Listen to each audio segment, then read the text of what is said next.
Hi, I'm Jim Gordon. And I'm Lita Leapens. And welcome to another edition of Our City Tonight. Well, it is definitely wintry out today. And Jim, we're standing in Vancouver's oldest residential neighborhood, True, Strathcona. Wow. Yes. And we're currently in Strathcona Village. But we're actually going to be going inside there. What is there? Vivi Tapas, a new place for Strathcona Village. We're very excited about that. But first... Oh, it's my turn. Hey, we're going inside while you watch the title sequence. We'll be inside when title sequence is over. It's Our City Tonight.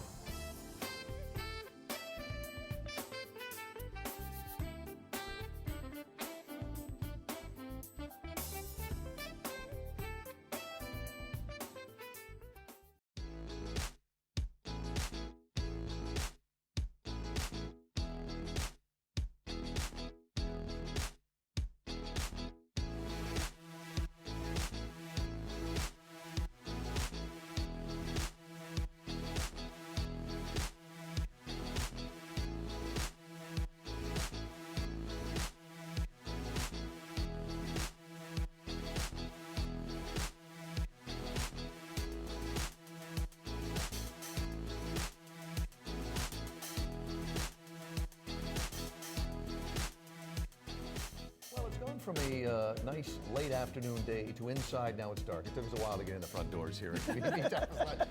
I kid, a lot of food was being prepared, and we're here to check out some great appetizers. And what a great area for you guys to pop into to just really provide a solution for excellent eating. Plus, you're doing things a little differently than most restaurants. And so tell us what we have in front of us, all in front of us, and what's the theme here? Yeah, absolutely. So what we're doing here is a little flight of dry sherries. Sherry is a category that I'm really passionate about, that I don't think gets as much recognition as it deserves. But the thing about sherry is it's very food friendly, so having it in the context of all these different tapas really brings out the best in a dry sherry. Okay, well, let's go through the first one. What does this first one go with? Yes, the first sherry that you have is a fantastic pairing with our oysters. So this is, the oysters there. So this is Hidalgo La Gitana Manzanilla sherry. Okay. So this is one of the lightest and driest styles of sherry. You see the color is essentially clear, white, very pale. Very dry style, but lots of minerality to it. And that works very well playing off the oysters, the minerality, but it's got great acidity to cut through the richness as well. Number two, the second sherry that we have is same producer, Manzanilla La Gitana, Hidalgo La Gitana. So same producer, Hidalgo La Gitana, but this is Amontillado. So this is a style that is a little more oxidative, so you get some more nutty notes, and you see the color is a little more brown. And it goes with what's this? And that dish is a beautiful pairing with anything with nuts, so it's amazing with our cauliflower and cashew. That is just beautifully plated. Yeah, absolutely. Very nice. And olives is a really common pairing with sherry, especially if you're in tapas bars in Spain. So it plays very nicely with the olives as well. Our final glass. Yeah, so the last glass that we have, this is Emilia Hidalgo Gobernador. This is an Oloroso style sherry. So it's a dry style of sherry still, but it's a very oxidative style of sherry. It has a lot of lovely nutty undertones and a lot of complexity. And that is an amazing pairing with our deviled duck egg. There's a little crispy andouille sausage on top, so it's a nice rich dish, and the acidity in the sherry helps cut through it so nicely. And we can't ignore this. Yeah. Wow. So sherry is, there's not just one pairing with sherry. It's so versatile. It pairs so well with so many different things.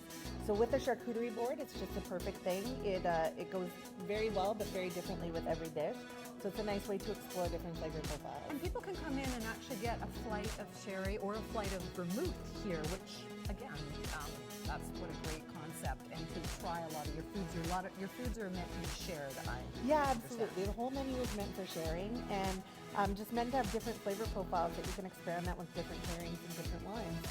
This is pretty nice. Okay, we're going to come back to TV Tapas Lounge later in the show to check out some great main courses, and you have some great wine here.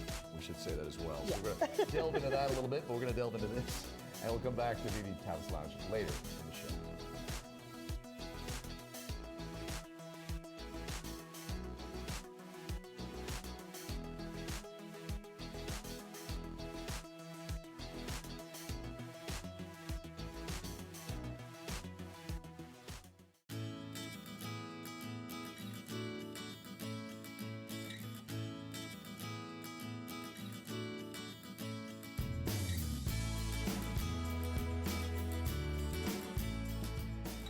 it's another night on the town for our city. Tonight we're here at the very busy Hotel Vancouver, right in downtown Vancouver. Lita, a busy night for a wonderful, wonderful cause. This is a wonderful cause that I have. It's been part of my heart for the last 5 years, and we're with the founder and CEO of Help Change My City Alliance, Help Change My City, an amazing charity here in Vancouver, serving Metro Vancouver, and tonight is their big, like Jim likes to say, your Super Bowl. Tell us a little bit what's happening tonight. Yes, indeed. First of all, I want to thank you guys so much for being here today and for supporting us since the very beginning. And this indeed is our Super Bowl, and it's the Little Black Dress Gala. And the event is about giving back to community. We fundraise to be able to give back to at-risk youth, but also invite single mothers so that we can celebrate them on all the things that they have done to be able to keep the family alive. Now, you have been just such a leading force for this charitable organization, and it's building and building, and you're creating more relationships. Tell us real significant, something that's touched you in the last 5 years. In the last 5 years, what has really touched my life? Well, I don't work alone, first of all, so I have people like Christine who help me make it happen. Yeah, give her a shout out. What's her last name? So this is Christine Michelle. And we don't do this, it takes a team, but we've all been able to stand here in awe of how the community has been able to come together and get back with us to the single moms and the youth. Everybody shows up, everybody dresses up, they call their friends. It's not a one-off, they call their friends to give back together. You know what's good for our viewers watching at home tonight that may say, hey, I can't be there tonight with you guys in our city tonight, but this is a year-round thing for you guys. This isn't a one-off. Can you talk a bit about where people can find out more information on how they can help out? Indeed. So our website is helpchangemycity.ca, and the annual event is the littleblackdressgala.ca. And you can send us an email. We have giving events all year. We're going to schools. We're looking for speakers to come in and be able to tell their story. We believe that the heroes are you guys who are working, who get up every day and go to work, and you have a great story to help young people succeed. You can find us there, send us an email, and we can give back together, corporations and individuals. Give that email address again, or sorry, that website in. Helpchangemycity.ca. Thank you, Alpha. I love working with you, and running around here, I'm seeing all kinds of my friends I've known for years volunteering for you, so you definitely have this under control. Thank you very much. Well done. Thank you, Vancouver. Let's do it again this year.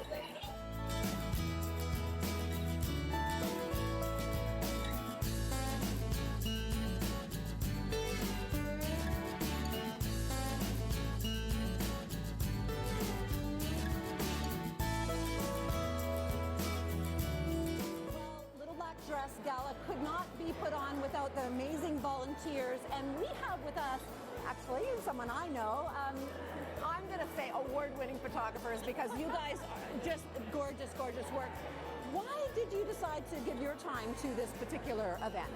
I've been coming to the event for a few years now, and Alpha's a friend of mine. And when I met him, I'm just blown away with how much he shows up for the community. And anytime my friends and I have done anything, he's come out and supported. And coming out to these events, I just love supporting him and what he's up to, and these events are incredible. The turnout is always awesome. Last year was actually my first time here, and it's an amazing event, and I love finding opportunities to give back to the community in a way that isn't always available, so being able to give my time is everything. Well, Metro Vancouver definitely thanks you, and thanks for supporting this great gala. Thank you.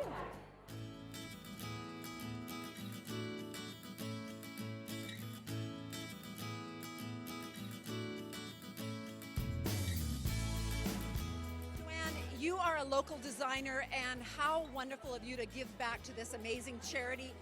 Tell us why you decided to help this one in particular out. Well, I can honestly say I've been with them since the very first fashion show that they had, since its inception. This is the 8th, and I am so honored and blessed to be part of this organization, because I just see the enthusiasm of Alpha, Christine, the people behind the scenes. The causes are fantastic. We are now giving back to the actual city, to our own backyard. The fundraising is going to youth at risk, single moms, youth mentorship, the downtown east side. I mean, what is there not? Why why wouldn't we get involved, right? Now that's a very good answer. Your designs are beautiful. I always love seeing your shows, so thanks for being a part of this today. Very welcome. Thank you very much.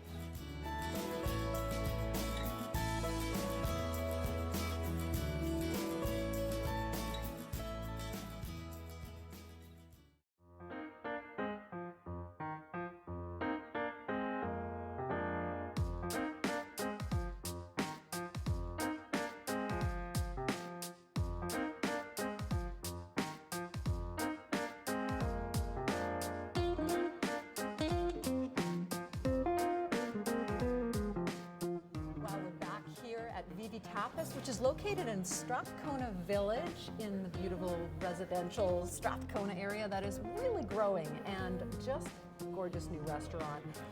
You guys are doing some beautiful things with not only food, but you're bringing in all kinds of different wines. So what we have here in front of us is some incredible wines paired with your beautiful food. So we're going to get right into it. Yeah, we've got a flight of wines here that are paired specifically with a few dishes on our menu. So the first wine that we have, you can see that it's a little bit cloudy. It's Angela Negro Roero Arnese. So Roero is a region in Italy, in northern Italy, in Piedmont. Arnese is a white grape that's very common to that region. This is unfined, unfiltered, which is where you get that cloudy color, but it's an amazing pairing with our clam dish. What have you done with the clams here? That looks really interesting. Yeah, we've got clams in a white wine and saffron broth, and they're topped with a little crispy chorizo and roasted celery root, and then served with our amazing spelt sourdough. Okay, moving closer to me by the second here. Okay, what's our second dish here? Looks really, really delightful. Beautiful. Yeah, the second dish that we have here is a leek and herb risotto, and it's topped with a scallop tartare. So you fold the scallops into the risotto and it cooks them just barely, just the perfect amount so they stay nice and tender. Okay, and what are you pairing this with now? So I've got this paired with Grand Chablis, so very classic style of Chablis from France. Right. 100% Chardonnay, but very little use of oak. So it has a richness, but not an overpowering richness, and lots of bright acidity to work with the seafood. Last. And then the last dish that we have is our lamb scrapple. So in the center, we've got a lamb confit, and then it's surrounded with crispy polenta. And confit. Confit, so it's like a shredded braised lamb. Yeah, that they've pressed into a log, and then it's surrounded by the crispy polenta and topped with the Brussels sprout leaf salad. That is incredible. And the wine that you Yeah, the wine that we've got paired with this is pretty interesting. It's Le Vieux Pan Cuvée Classique Syrah. So local wine. Yeah, local that's wine. good, okay. But we were able to get an older vintage, so this is 2013. So it's got a little more age to it. It's showing a lot of savory undertones, which works so well with that gaminess of the lamb. And I know at Vivi Tapas you had said to us that you're not focusing on one region for the wines that a lot of restaurants do. You're bringing in, like I said, everything delicious. Everything delicious, anything that I'm excited about. So the list is constantly changing. We constantly have different wines coming in, and essentially we just wanted to create a place where people can come and have basically a playground or a jungle gym of wine. You can try whatever you want. You can make your own flights. You can try with different foods, and you can explore. And the menu's constantly changing too, or are you going to stay with some Yeah, we're standards? working with a lot of local producers as far as like local farms. So the menu is constantly changing based on that, and where we're sourcing our charcuterie and cheeses from. We've got Les Amis de Fromage just around the corner.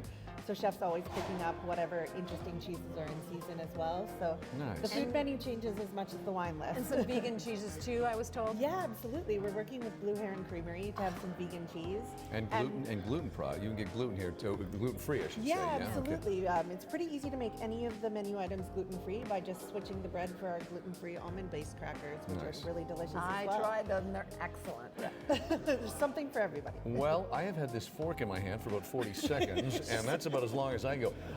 This looks great. Okay, we're going to come back a little later to wrap up the show here at Vivi Tapas. Can we dig in now, though? Absolutely. All right, we'll come back later in the show to wrap things up.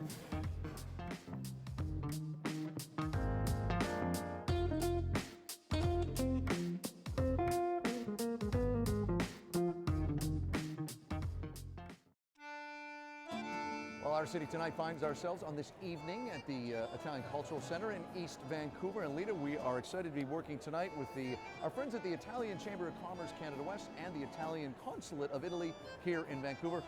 What's going on tonight? It is the Italian Top Chef Showcase, and it's part of the True Italian program that is sponsored by those two entities. in celebration of World Week Italian Cuisine. So we're excited to be here. We're also excited to MC this evening. We've got some great chefs coming up. Here's what we did tonight. Let's check out the highlights here on Our City Tonight.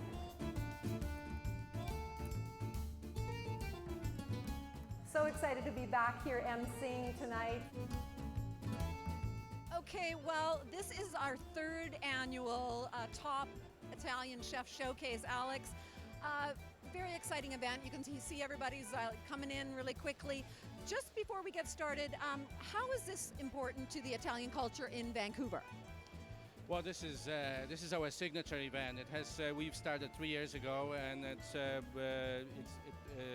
really important because with this event we are actually trying to educate people about the authentic Italian products. And this is a project that is sponsored by the Italian government, where we actually educate professionals, people from the hospitality industry, but also consumers about the true taste of the Italian authentic products. So when we actually organize these dinners, we bring in fly-in products from Italy.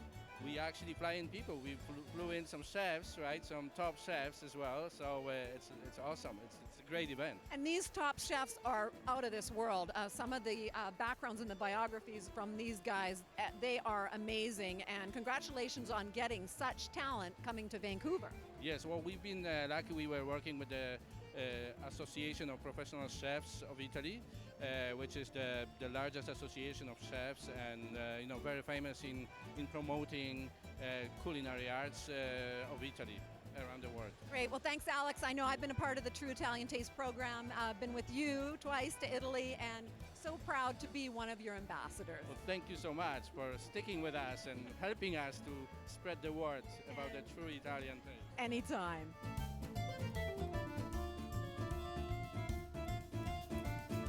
Sonia, you are the executive director of what I'll say is APCI or APCI in Italy. Explain to our viewers out there what that is and what you're doing in our lovely city of Vancouver. We are in Vancouver for the Italian Week of Cuisine, and we have a lot of events in over the world, but we select Vancouver as our best and most important event in this week. And we are here with 3 of our best chefs from Italy. We are in for some good eats tonight. Introduce these 3 fabulous culinary geniuses beside you. Yes, I start from Vito Semeraro. He's from Puglia and the south of Italy, and he's very good with big numbers. So he works in the best resort in Italy, and he has a big chef of 120 chefs behind him. And Giorgio Perin is from the north of Italy. He's from Lake Maggiore, and he works in the best hotels in Italy. Last is Luca. Where is he from? Luca is from Valtellina, that is the north of Italy, but he lives in Rome now, and he works for the best VIP chef in Italy, and he cooked also with 2 important popes in Italy, Papa Francesco and Papa Ratzinger. Just before, I got one more question before I let you go. Can you talk a bit about how important it is for these cultural events to take place between countries like Italy and Canada, specifically Vancouver? Yes, we do a lot of things, and here in Vancouver we would like to tell really the culinary and the stories of Italian recipes. Sonia, you said you don't speak English well, but you speak it beautifully. Thank you. Grazie, everyone.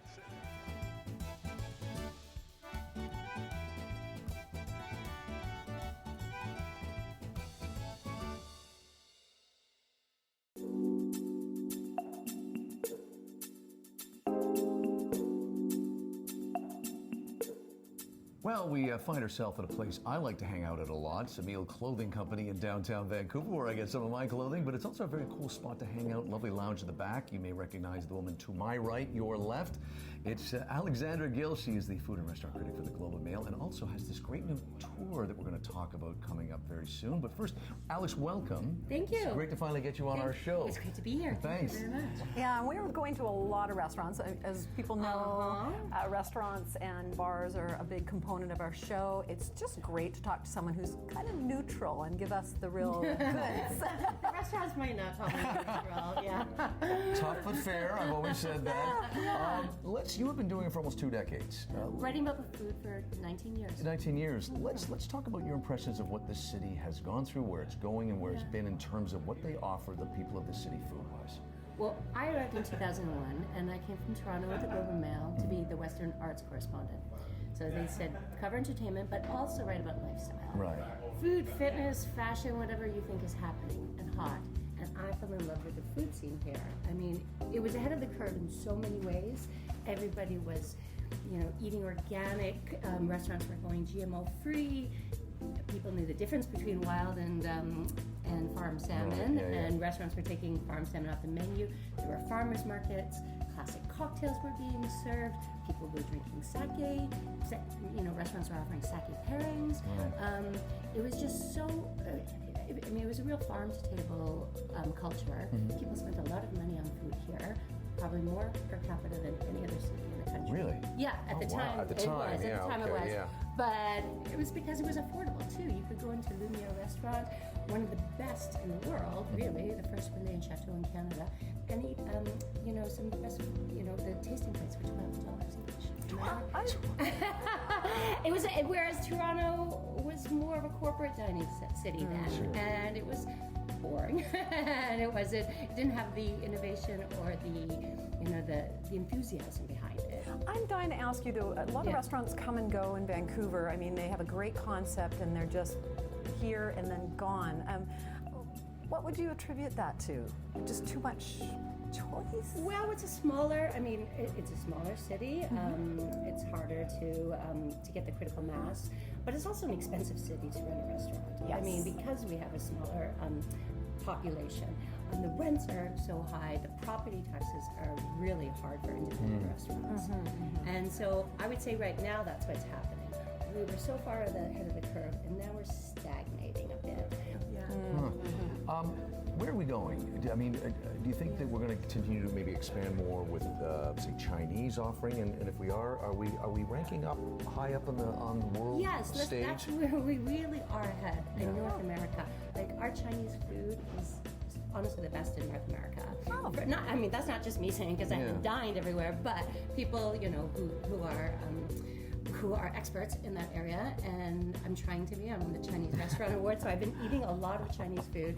And Richmond is just like, it's another city, and there's a wealth of regional cuisines. We have some of the best Cantonese cuisine anywhere. Big banquet restaurants, wonderful dim sum, even lots of mom and pop shops, and the diversity and the quality of ingredients. I mean, it's the best Chinese food with the best of Canadian ingredients. Wonderful. So what's next for you? We have a little birdies have told us you're onto another endeavor. I started a food tour critic, a luxury food tour company, and it's called Dine Like a Critic.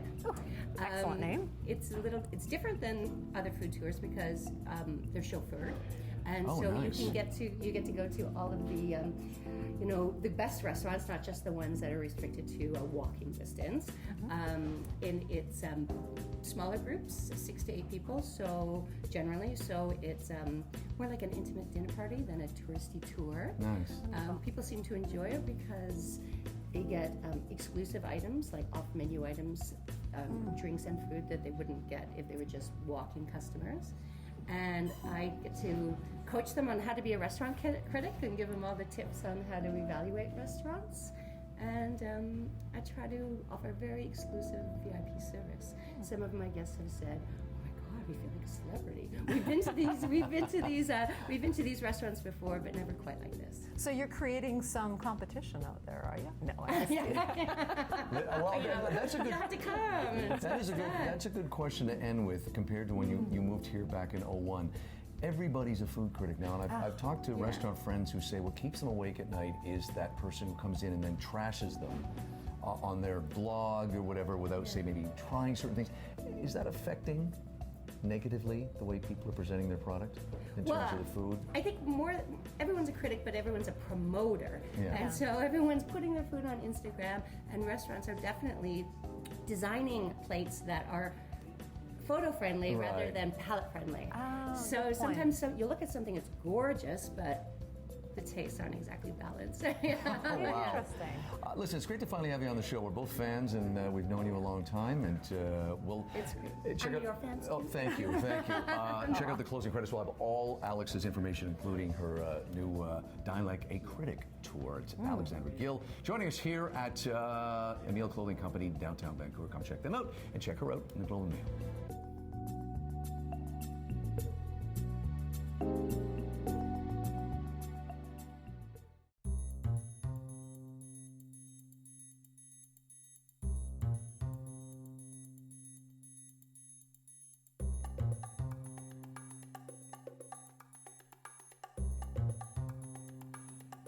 Well, we're back here where we started the show at VV Tapas, and we've got a gentleman by the name of Chase here to help us wrap up the show. Chase, I'm going to ask the first question. You're doing things a little bit differently than most restaurants here in Vancouver. Tell us what the theme is here at VV Tapas. Yeah, I mean, really what we wanted to do was create an approachable, warm space for Strathcona, but also a place that's inviting. We have a focus on wine by the glass, wine flights being the main draw, but we don't limit ourselves to that. We have beer, we have cocktails. And great vermouth and great sherry. Fantastic vermouth and fantastic sherry, absolutely. All right, listen, do you want to say anything about it? You've got a great chef here, too. We should do a shout out to him, huh? Yeah, Chef Zach Poole has been with us since day one, since the opening. It's his menu, it's his creations, and he has exceeded every expectation that we've had for him. So if you haven't had a chance to taste his food yet, I suggest coming down and doing so. Oh, That's delicious. Chase, thanks for all your support, and thanks for welcoming us here, you and your staff. I'm Jim Gordon. And I'm Lita Leapin. We will see you on the next edition of Our City Tonight.